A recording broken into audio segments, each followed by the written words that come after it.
What does the oldest person in Scripture have to do with the gospel and our understanding of the judgment of God, the long-suffering of God, and all of that? Well, there's actually quite a bit here, so let's get into it. Methuselah is recorded in Genesis chapter number 5 as to having lived to the ripe young age of 969 years. I couldn't imagine. But this is all before the flood, and there are people that are smarter than me that can tell you about how the flood changed the earth and the habitability of the earth and all of that stuff. And then also, just in general, I believe the Lord put a limitation on how long man could live after the flood.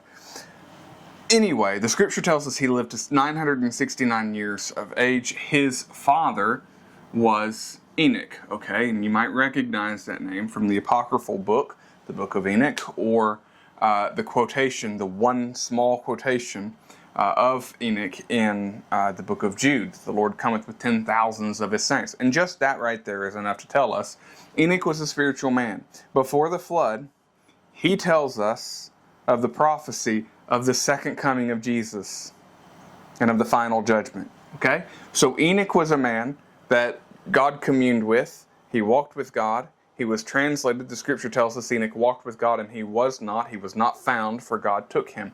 He didn't see death. God just took him.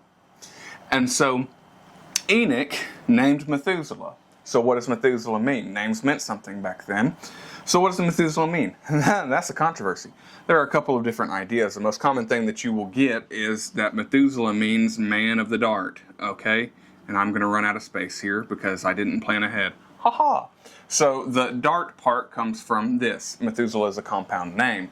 And we're pretty certain that, yep, that's right. It's dart, send, throw, that kind of thing, right? Okay, so the controversy kind of comes from this first bit. And this is because biblical Hebrew didn't have vowel points. Okay, it didn't have any vowels. It was all consonants. And so there's speculation about pronunciations of words and things like that.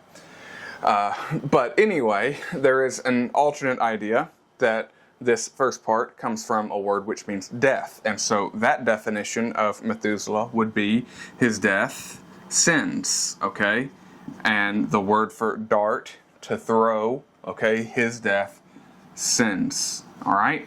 And so the idea there then is that his death is going to bring something. His death is important. And so Methuselah living to 969 years is important for us. In the next part of the video, I'm going to erase a lot of this stuff, and we're going to do some math to the glory of God and for a deeper understanding.